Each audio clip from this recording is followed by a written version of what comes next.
শুভ দুপুর বন্ধুরা। আজকে আয়ান বাবু আমাদের বেলের শরবত বানাচ্ছে। দেখাও কি করতে হয়। আয়ান কি করে প্রথমে কি দিচ্ছ?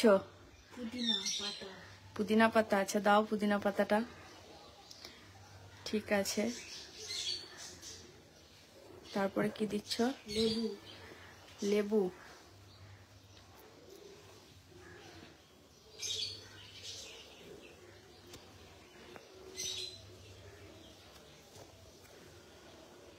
পুদিনা পাতার পরে লেবু, তারপরে কি? পুদিনা পাতার পর লেবু দিলি? তারপর এটা দিয়ে একটু করে দে। পুদিনা পাতাটা একটু ঠিক করে দে। হ্যাঁ হ্যাঁ ঠিক আছে, বাস। হ্যাঁ, এবার বেলের যেটা আমরা বের করে রেখে দিয়েছি, বেলের কাই বলে এটাকে, 2 চামচ।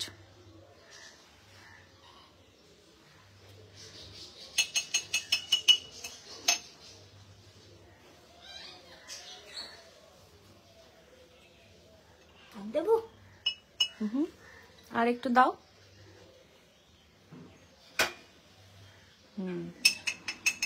ঠিক আছে, এবার আইস দিয়ে দাও।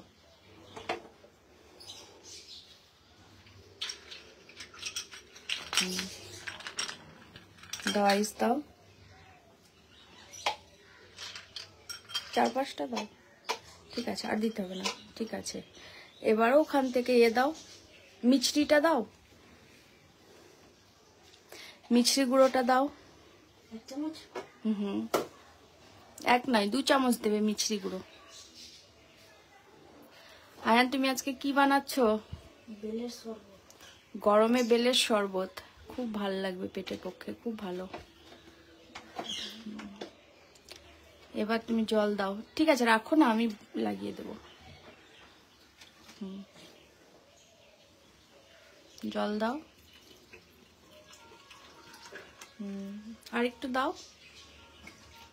ঠিক আছে, এবার ওই চামচটা দিয়ে ভালো করে ঘাটো এটা। হ্যাঁ হ্যাঁ হ্যাঁ, 1 চামচ একটু নুন দাও।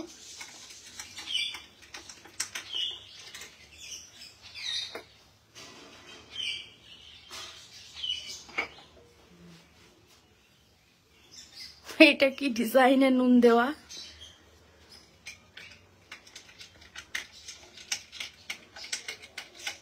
মাথা তুলো।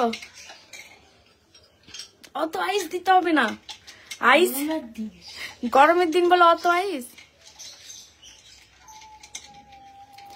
গরমে আজকে আয়ান বেলের শরবত। দেখি তো, আমি ভালো করে ঘেটে দিই।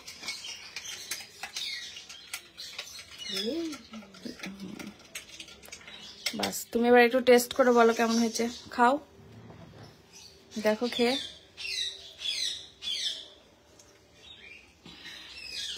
কেমন হয়েছে? ভালো। ভালো, টেস্টি। তাহলে কি করে করলে প্রসেসটা একবার বলে দাও সবাইকে, বাড়িতে সবাই বানাবে। বেলের শরবত বানানোর জন্য প্রথমে কি দিলে? প্রথমে পুদিনা পাতা। আচ্ছা, তারপর লেবু। আচ্ছা, লেবুর পরে প্রথমে দিলাম পুদিনা পাতা, তারপরে দিয়েছি লেবুর রস, তারপর আমরা দিলাম বেলের কাই, তারপরে মিছরি গুঁড়ো, নুন আর জল। ভালো করে বরফ ঘেটে নিলেই হয়ে গেল বেলের শরবত। ঠিক আছে, তুমি খাও।